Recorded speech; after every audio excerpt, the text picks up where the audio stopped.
not be in the I have middle. to say, first of all, I don't know if I speak for the whole audience, I am so hungry right now. That's, we'll keep this short because we're not going to stand between people and the hummus. No. And I also think I have to just add to my introductory remarks in terms of interesting characters. I want to add the Lebanese minister to eccentric characters. Yeah, we have, for the film festivals, we had to go over an hour, so we have a longer version. And so when we were talking about it, we said we got to put more of that guy in there.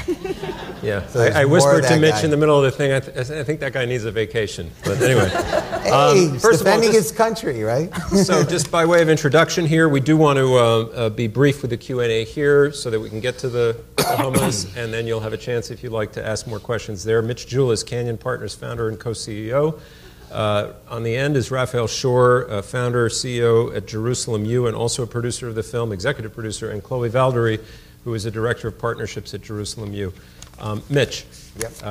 As I said at the outset, you're a great supporter and trustee of this institution. You're also a very successful investor and really a thought leader in many ways, as I said. And here you are channeling your inner Spielberg. Yeah.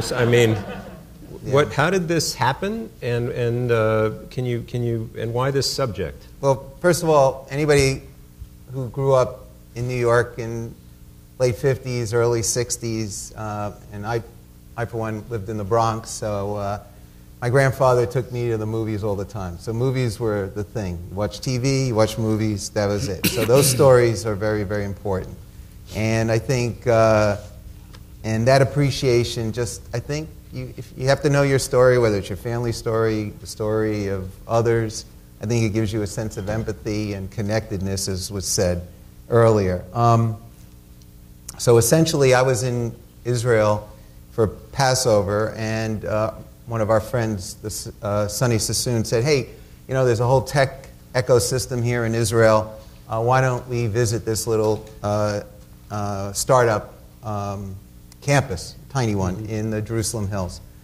So I go there, and we're sitting in a conference room, and I'm looking out through the window, and I see the other hill right over the next way, and there's this beautiful town there.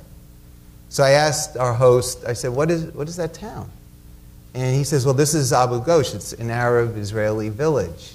And it's the Arabs who lived there decided that they were going to be at peace with the Israelis. Right. It's where the Benedictine monk. Yes, right? exactly. Yeah. And when they decided to take on the Lebanese and break the record, the Guinness record. And so I said, they have been at peace since 1948? And he said, yeah, and Jews, Muslims, Christians go there because they think they have the best hummus in the Middle East, if not Israel. And so I said, how come that story is not told, right? We're talking about stories. How come that story is not told? We should explore what it is about Abu Ghosh that makes it not necessarily a perfect model of coexistence, but a good one that people should know about. So I go to my friendly film producer here, Rabbi Raphael Shore, who founded and runs Jerusalem University. And I said, well, here's, there's a kernel, a kernel of an idea. Yeah, you got the pun. I got it. And so he put the elements together, which is not surprising since I think it runs in your family. Your brother was the creator, executive producer of House. Yeah, House, TV so, show. So it runs in his family. So they found Oren Rosenfeld, who basically came up with the idea that, okay, I think because he's done things for the BBC and other documentaries, he founded what Hitchcock called the MacGuffin. He said, it's not Abu Ghosh. The thing that the characters need to search for is the hummus. And it's not because the hummus tastes good or whatever. It's because they're looking for meaning in that. Right. And that's what Hitchcock always talked about when he made his movies. So that is our MacGuffin, the hummus. And as a result, when the idea was reframed that way, he got to choose all these amazing characters and take you on a travel through Israel. So that's a great point to jump to you, Raphael, and ask whether you and Oren together and the others who were involved. We were saying before the program tonight, you could have made a pretty dull film about this same subject. And there's nothing dull about this. And as Mitch says, it's really all about, I guess, the three protagonists. But I mean, how did you or he go about finding those people? Or are there many like them? And I mean... Yeah, it was a lot of fun, and it was a lot of interesting coincidences once we started on the journey. The first stop was, but I do think that Israel has an incredible preponderance of characters. So it did make it a little bit easier. Probably if you tap three people on the shoulders, two of them could star in any film you want to make. And so we started in Abu Ghosh thinking this is the hummus capital of Israel, perhaps of the world. And then we discovered very quickly that the hummus is not so good, just like the Benedict monk said there. And but we said, where is it? And so we started to ask people. We ended up hearing that there's this incredible woman in Akko, the city of Acre, who in a society that doesn't usually promote women to positions in business and whatnot, runs her own restaurant and has 10 male employees. So we said, okay, let's check her out. And we immediately saw we had a star on our hands. Then we were searching in Jerusalem for the best hummus, and somebody said their cousin, Jalil, who's the Christian, he has the best hummus. It's in Ramla. We chased him down. He, by the way, has since his restaurant in Berlin, he did open it, and for the last 2 years running, it's been ranked top 10 restaurants in Germany with the hummus restaurant. Who knew? Then we need a sequel. Yeah, exactly. And then we heard, we were still looking for the Jewish hummus restaurateur, and we heard there was an interesting kind of a hippie character, newly religious Jewish guy, who would go with his donkey every morning to gather spring water from the valley and bring it up to grow his own chickpeas, and that's how he made hummus. It turned out the story wasn't true, but it did bring us... You have to wonder whether some of his other stories are not, like the guy coming in with the tahina. Yeah, right? But it did bring us to this... Whatever, it's okay. It did bring us to this restaurant behind the gas station. And him also, in the film, he has 12 restaurants. He now has over 50 restaurants throughout Jerusalem, most of them in the back of gas stations.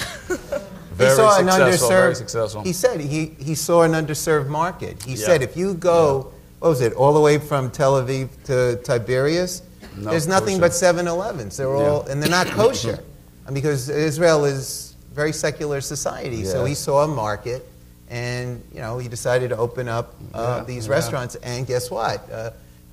Kosher means a lot of things to a lot of different people. For him, it had a spiritual meaning, but it also was a success formula. So we need Hummus 2, the sequel, right? Hummus 2. Okay, and the one, Aluf Abir, the reggae guy, he's the one I want to see a full film on him. He's unbelievable. I'm not sure I want to see a full film. I think he wants to see a full film. So.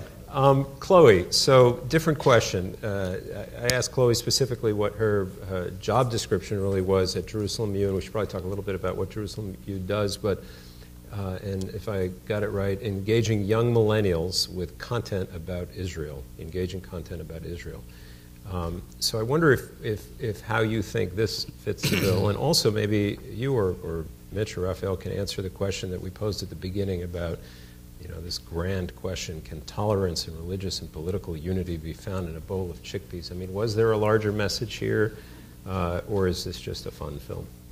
I think there is a larger message here, and I think that you said exactly what it is. I think that's critical. I think that people can connect over the things that we engage with in our everyday lives, that we interact with in our everyday lives. And food is something that we obviously all eat, and hummus is something that brings different people together, whether they're Christian, Muslim, or Jewish.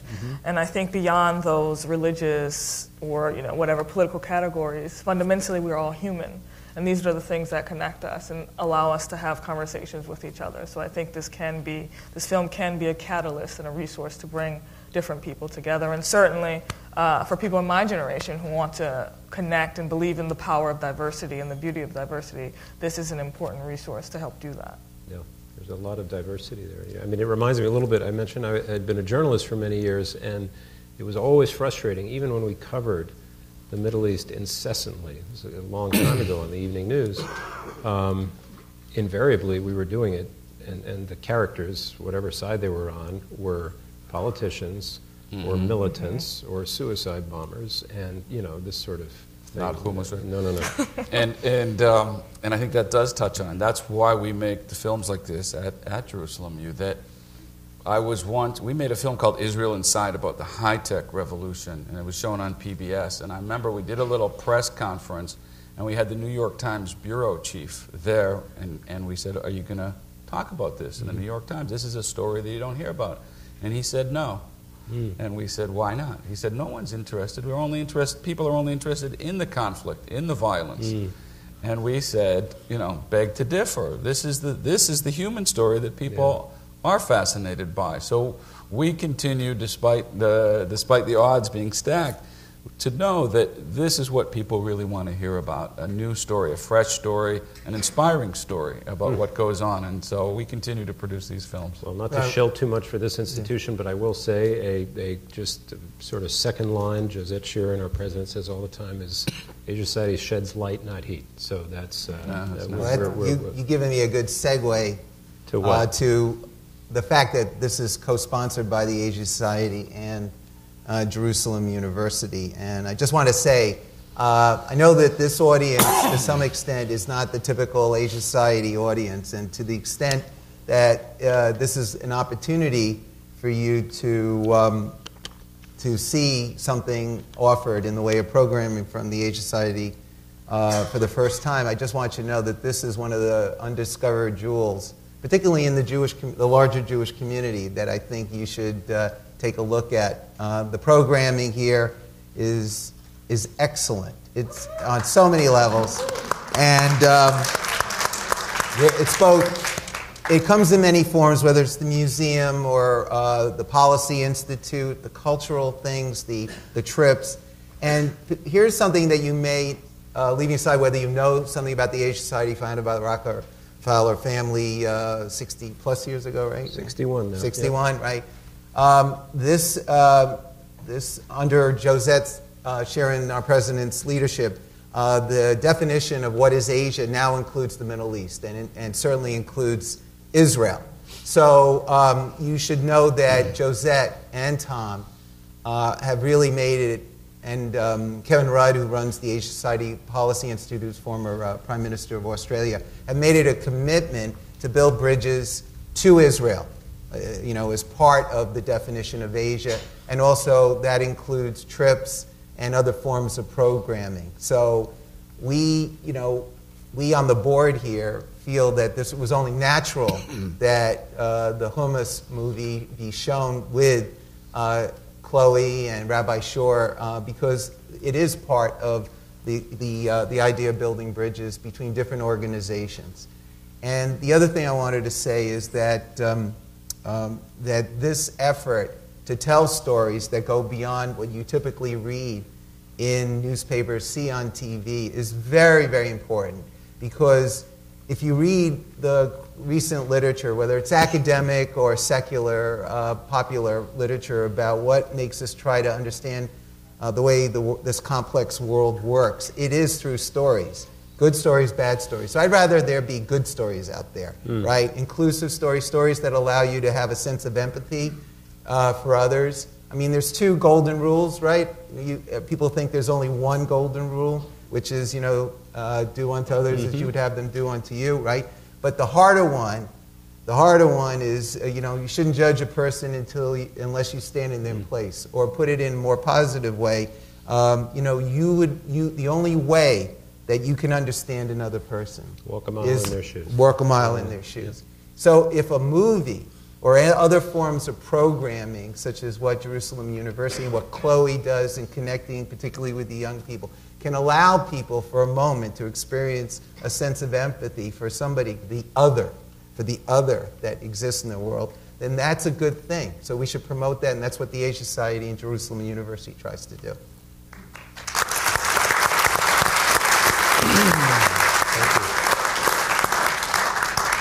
That's very generous of you, Mitch. I am mindful of the time. We have one question for Dr. Ruth.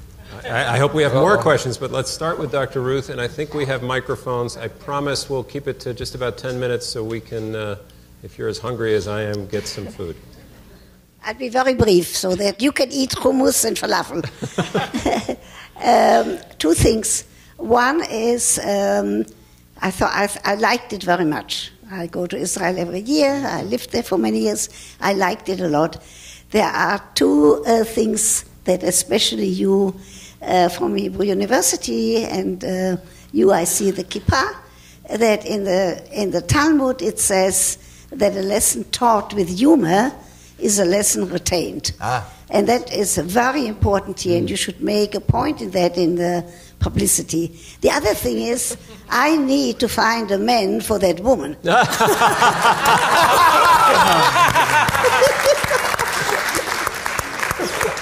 Excellent.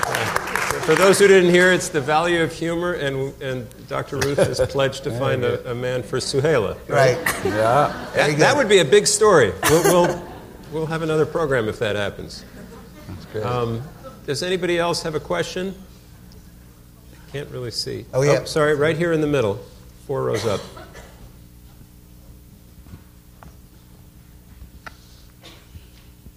Will you please address how other screenings went elsewhere?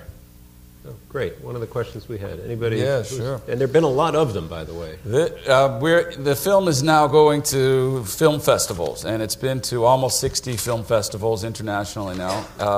It opened up at the Seattle International. It's been about 30 here in North America and 30 in Europe. And it's quite incredible, the reception that's going on. And a lot of it has to do, Suhaila is the star in Europe. She keeps flying out to Europe, which is quite expensive because she needs to be accompanied by a man, actually. But it's not her husband yet, but we'll keep looking.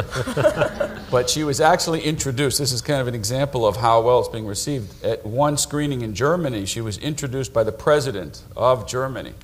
And the reason he took the opportunity to do that was because he said that Suhaila is a role model for the women who are amongst the refugees that are coming into Europe now to see what an empowered woman can be. So she's that role model, and so it's been phenomenally received.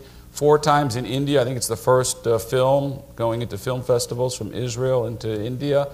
And this summer there's going to be a theatrical release throughout the United States. Yeah. Well done. Any other questions? Yes, I think we have one. Maybe. Hang on just one second. We can get a mic to you so other people can hear. I want to pursue the role model concept. Has Suhaila or have any of the other restaurants considered doing an advocacy program for young people in Israel to bring young Arabs, young Jews, young Christians who want to be restaurateurs, who want to work in the food industry together? Perhaps under the auspices of Jerusalem U?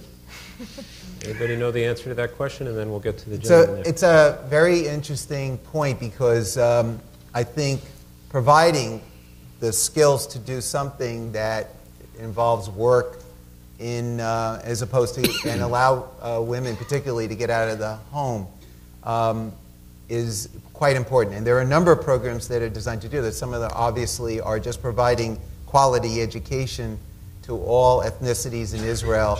And one of our board members, the wife, is Ruth Newman a board member? Yeah. Hal Newman is a board member.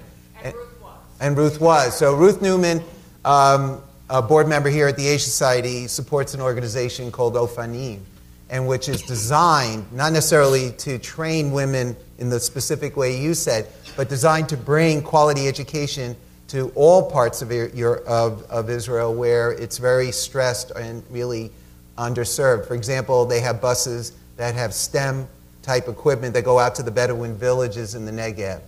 So that's one thing. I know I'm also associated with another organization which makes films. It's called Ma'aleh, and it's a modern Orthodox film school. And what they're trying to do for the women in the Haredi community is to give them skills so they can go to weddings and bar mitzvahs and they can make money and get them emancipated from an otherwise very strict environment. So your idea is a very important one, and we can look into it further. It's a no so far, the answer, but it's a great idea, so maybe we can look into it. I think we that have gentleman one more up there. here, the gentleman raising his hand. Thank you. In a general way, would you say that, I know not each country has, or many countries have their own, if you went to one country, there'd be a certain style of hummus, while another country would have a different style. I know there's in the different countries, there are many styles, but could you say, oh, this is Turkish, or this is Israeli, or that's my question. I'm not sure. Well, we haven't tasted all of them, but but we know that Israel's hummus is the best. Okay, we have. I just want to. Josette Sheeran wanted to say a couple of words just to close and formally get us upstairs. I have to share. We have just a few questions online that come in. Some of them are just about things like the texture of hummus, but this is great. I mean, this is from Carlos in Mexico via email, and I don't know that it's answerable, but worth sharing. Do you believe in the universal power of food and culture to bring people together? It's what you were saying, Yes, Chloe. of course. But listen to this. Everyone in the United States loves Mexican food, yet they want to build a wall. Can lessons from this film be applied to other regions of the world? Yes. Yes. Yeah, that's an easy one. Carlos, thank you for watching. Before Josette, I just wanted to say one last thing. Yes.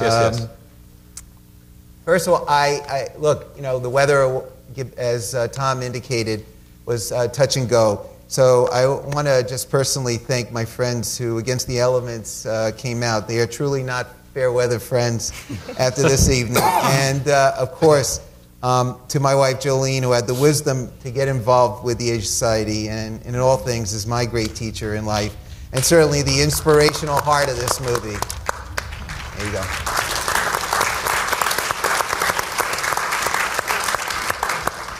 Josette, you want to come up? And I don't know, can we just make sure that mic is hot or maybe...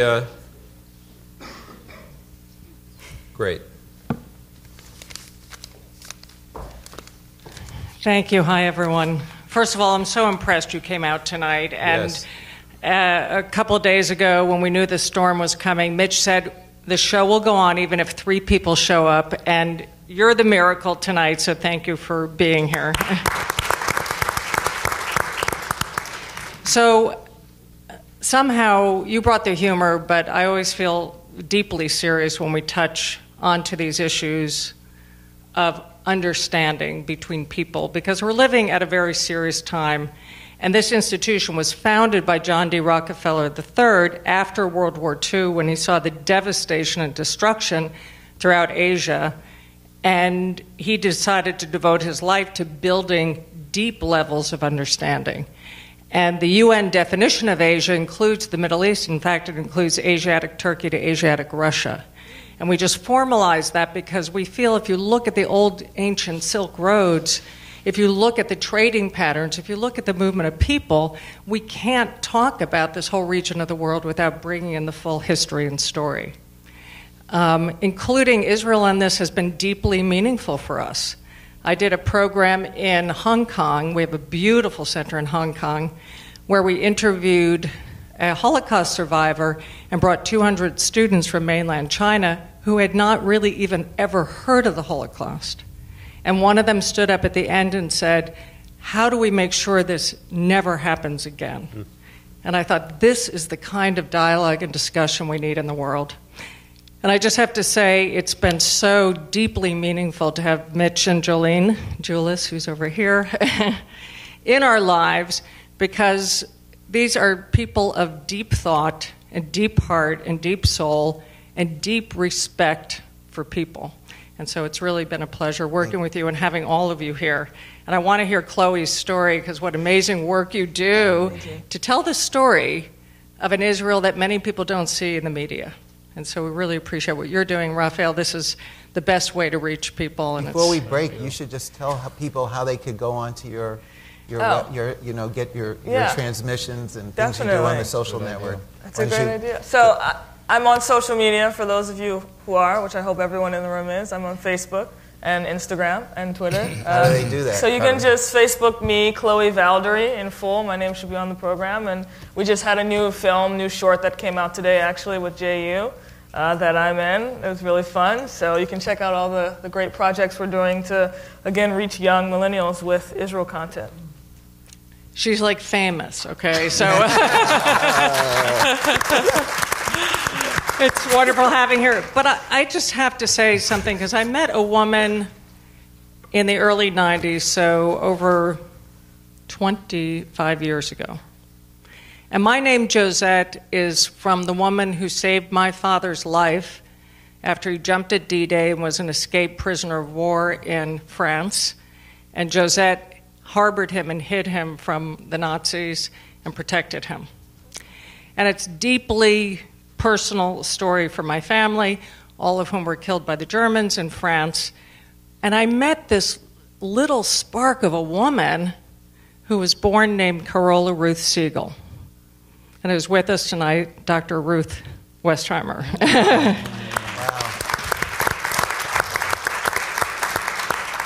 And some of us might have, never me, of course, watched her advice on how to have a great romantic life. And she was very famous for making sure everyone had love in their life. But what many people didn't know, and what she talked to me about, and held my hand in that way she does, and we were at something called Renaissance Weekend together with President Clinton and others, was her story. And I just want to remind us, because I think it brings together why the business of humor and the business of understanding is deeply serious work. So she was born in Germany to Orthodox Jews, her parents, in 1928. Darling, you're amazing. You know what she said tonight? Many fans were coming up saying, "Can I take pictures?" And she said, "Only if one of you will get me my Uber at the end of this program." And I thought, she's so hip always. In 1939, she was sent to Switzerland by her mother to safe haven as part of the Kindertransport after her father was taken by the Nazis. And in September 1941, she stopped receiving letters from her parents. And you have done so much for the cause. I mean, you are a heroine. And Mitch, I just want to say tonight, I want to do a President's Forum where we interview her about her life. And we let people know this story. And all you have done to make sure we never forget. So it's beshert that we are all together tonight. Thank you very much. Thank you, Tom Nagorski. And enjoy the hummus up at the garden court. Yeah, make sure people... It's upstairs, So right? it's upstairs in the main lobby in the restaurant area. So when you come up, it will be to the left or to the right, depending on which direction you come out of this. In the lobby area, don't leave the building. Okay. Thank you. Thank you. Well done.